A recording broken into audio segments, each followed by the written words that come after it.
We continue the session, and we are today attended by our great partner. There are just not so many people in the world studying the secret doctrine systematically. Of course, the Congress of such status gathers these single people together. It's so complicated to do it. Dr. Michelina Foster, the research fellow from the USA, California, that is a person studying the secret doctrine systematically and doing a lot for the name of Madame Blavatsky, studying the secret doctrine in the world. That is the person. Даже не как миссионер, а как being a kind of helper and supporter of this idea around the world, in Nepal, in Europe, in the USA, and in Latin America as well, having so many travels related to that.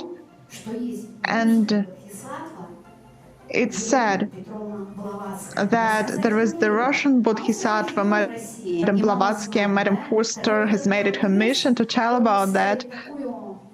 The Congress puts such a point here, and I'll get back to this point tomorrow in my report, so that that impetus keeps burning, keeps going, and each of you is in charge of that. Madame Foster, greetings. Madame Michelina Foster is born in Pennsylvania, the USA. In the 70s, studied in the Metaphysics University in Los Angeles and got the PhD in Metaphysics, working as the esoteric director in the Center of Meditation in California, studying Theosophy from 1982, and that was when she joined the Lodge in Los Angeles in 1992, devoted to this church and working as the priest in Las Vegas. Author of 19 books and articles about meditation and spirituality. Madame Michelina Foster, PhD in Metaphysics, member of the Theosophical Society of the USA, California. Thank you very much. I'm speaking on the balance of the heart. The intellect sits upon its illusionary mountain peak of pride and self-assurance and surveys its vast domain of comparisons, co-measurements, theories, experiments, and experience. Can or will it ever decide to descend to the abyss of human suffering? Mankind in form awaits. But then the heart calls from the depths of being to the heights of illumination and oneness. Eternity responds to every invocation.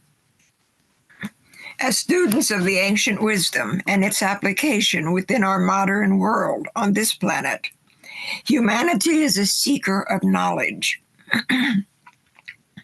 Knowledge and facts seem to appear and pass very quickly in this realm of manifestation, just as a baby is changed many times from manhood or womanhood. The events remain the same, however, the viewpoint of the perceiver changes, and hopefully he or she grows. We read the secret doctrine at 17, 27, 47, at 77. The words are the same, but if we have been doing our inner homework, each explanation, commentary, or suggested insight has deepened our understanding of this cosmic book that Madame Blavatsky passed to us for our perusal. Its basis is ever the same, but seemingly we are growing and changing. Intellect does not completely grasp this, but the heart does. The heart can open only after the eyes can see. To see is a choice given to each entity. Should we decide to open our eyes, we can all look at something. But to really see it takes attention, focus, energy, inner and deeper thought, experience and knowledge. Herein is a balance which is required of every serious student of the ancient teachings. The secret doctrine has been given to us as a great gift. The composition of it includes many vantage points for our perusal of humanity, this solar system, our tiny planet, or this universe. The commentaries are written for each type and earth type of our present day mindset and understanding. These are written by intelligences far beyond our limited imaginations. Why would they do this? I suggest it compels us to look beyond our methods of learning, the reasons for our dedication to the great ones, our desires for intellectual superiority and mastery, and present glorifications of our worldly capabilities. All these have and will bring us to many of the results we see in our daily life. The technology of our modern world far outpaces our basic humanity. Humanity is not the tip top of the evolutionary chain, and the mind alone is not the end of all ends. Enter the heart. This balance is not merely the illusion of the mystic versus the illusion of the occultist. There are other forces at play here. Just as the mind, as we understand it at times, seems to appear as an outflow of cosmic intelligence, from whence does it come? Through what does it flow? HPB states in The Secret Doctrine, Volume 1, page 604, quote, "From gods to men, from worlds to atoms, from a star to a rushlight, from the sun to the vital heat of the meanest organic being, the world of forms and existence is an immense chain whose links are all connected. The law of analogy is the first key to the world problem. These links have to be studied coordinately in their occult relations to each other. When therefore the secret doctrine postulating that the conditioned or limited space, our location, has no real being except in this world of illusion, or in other words, our perceptive faculties, teaches that every one of the higher as of the lower worlds is interblended with our own objective world, that millions of things and beings are in part of localization around and in us, as we are around and in them. This is no metaphysical figure of speech, but a sober fact of nature, how incomprehensible to our senses. The Christ in love came to show the equality, resounding essence of love to the light shown by the Buddha throughout all mankind. In response to the action of this light, we find the balance of the heart, lub, dub, the beat, the rest, the beat. Mind and heart balance work as one. From where does the spark of mind come? To the initiate, and to initiate this beat of the heart. The mind flows from its place in the spiritual hierarchy through the confines of that which we call the love nature, the heart. Mind does not suddenly jump onto the stage of three-dimensional thinking brain of men and women. It too is part of the process, the interconnectedness of all manifestation to each other. Dreams can be compared with this scenario. We sleep, we dream. We as humans construct within our dreams, ring past not within our brain, a beautiful city of buildings and streets and stores and gardens and traffic. We walk the city of our dream. We pet the neighbor's dog. hear a bird in the tree by the sidewalk, share a cup of coffee with a friend or a stranger. All of this manifestation of the environment is envisioned within a seeming neuron within our brain. Does it take time to walk the length of the city? Even across the room of our thought world? And where does all the created energy of manifestation go at our waking? Here it is, the intellect stops and the heart begins. We are not speaking of the heart as simply a loving or sentimental essence. Heart is clearly much more than its feminine counterpart here in our culture suggesting. The counterpart of the heart, the mind, ignites the intellectual fire, which we call human thinking. We are given the spark, the light, the idea available for thoughtful manifestation, but it cannot burn brightly without the nature of love, the heart. A fire that needs heat, fuel, a piece of wood, just the amount of internal water and surrounding air to burn. A fire cannot burn from dead ashes or in a vacuum. The light of mind cannot strike a flame unless the underpinning of the heart is present. But intellect is only the small understandable portion of thinking presently comprehended by mankind. In ignorance, present-day humanity, however, has a tendency to take its fire and run, seeking to fulfill its own desires, memories, fears, wants, or dreams, so to speak. A forest fire, set or ignited in unawareness, runs rampant. Here we see today's world before us. It is rampant with smoldering embers of intelligence, but no true comprehension of its intrinsic connectedness with all of nature, the true nature and balance of love and mind. These two are sum totals in our present understanding of eternity. HPB has stated that all matter and energy are interchangeable. She states the real person or thing does not consist solely of what is seen at any particular moment, but is composed of the sum of all its various and changing conditions, from its appearance in material form to its disappearance from Earth. It is these sum totals that exist from eternity in the future and pass by degree through the matter to exist in the eternity of the past.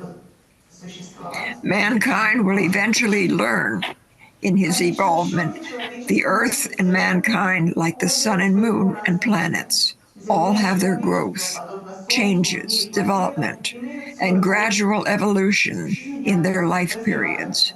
They are born, become infants, then children, adolescents, grown-ups, grow old, and finally die. Why should not mankind be under this universal law? Under the universal law, we all dwell. Madame Blavatsky continues, quote, from the unknown one, the infinite totality, the manifested one, or the periodical manvantaric deity emanates. And this is the universal mind, which separates from its fountain source and is the demagogue of the creative logos of the Western Kabbalist and the four-faced Brahma of the Hindu religion. In its totality, viewed in the esoteric doctrine, from the standpoint of manifested divine thought, it represents the hosts of the higher creative Danchohans. Simultaneously with the evolution of the universal mind and concealed wisdom of the Adi Buddha, one supreme and eternal, manifests itself as Avalokiteshvar, or manifested Ishvara. The teaching of the Trans-Himalayan esotericism continues this explanation, citing, quote, by the action of the manifested wisdom, or Mahat, represented by these innumerable centers of spiritual energy in the cosmos. The reflection of the universal mind, which is cosmic ideation, and the intellectual force accompanying such ideation becomes objectively the fohat of the Buddhist esoteric philosopher. Fohat, running along the seven principles of Akasha, acts upon manifested substance, or the one element, declared above, and by differentiating it into various centers of energy, sets in motion the law of cosmic evolution, which is obedient to the ideation of the universal mind, brings it into existence in all its various states of being in the manifested solar system. The solar system brought into existence by these agencies consists of seven principles, like everything else within the seven centers. Secret Doctrine, page 164-65. In our brief train of thought here, universal mind is evolutionary. However, all things and considerations in the evolution of men or gods are connected.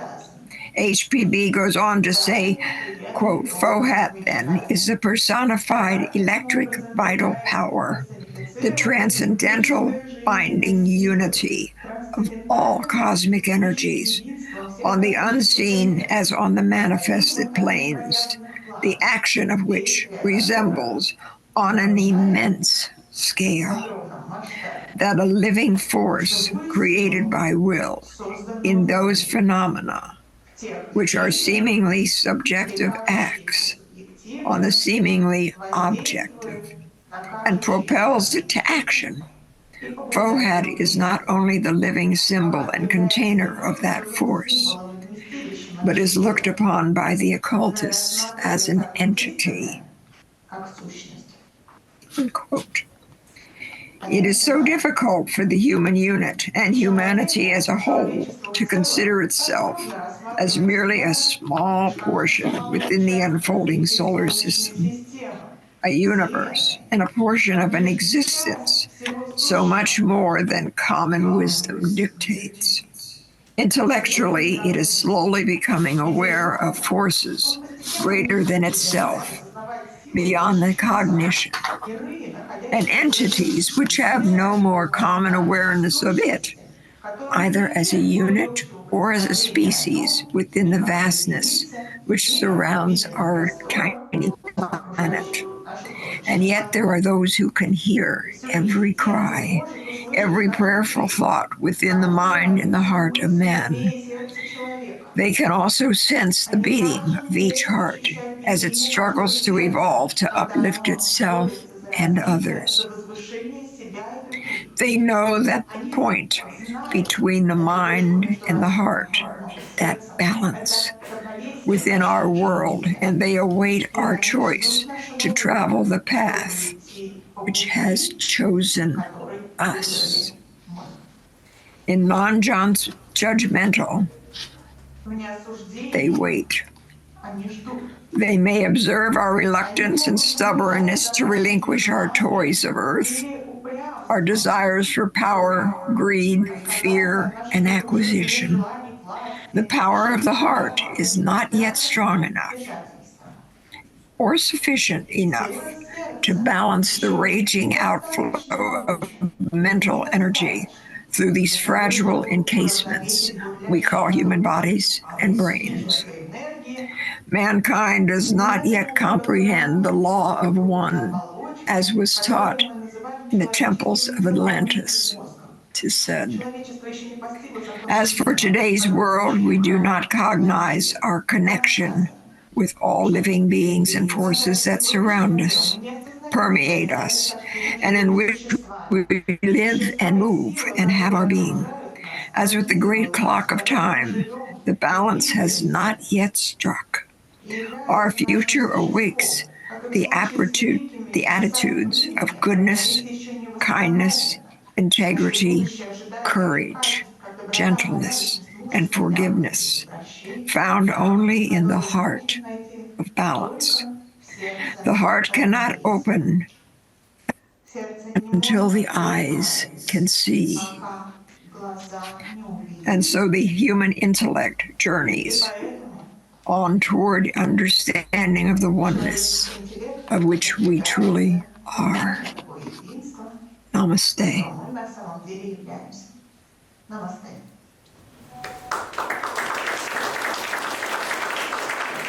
Дорогая Мишелина, Dear Michelina, thank you so much for your cooperation and for your great contribution. Thank you so much for this deepness in depth and knowledge of the sources. Helena Petrovna Blavatsky made this breakthrough into understanding of human mind. It was great, and each of us has a particular mission in our heart. Thank you so much for your contribution for this great piece of research with poetry inside it, and our hearts go with you.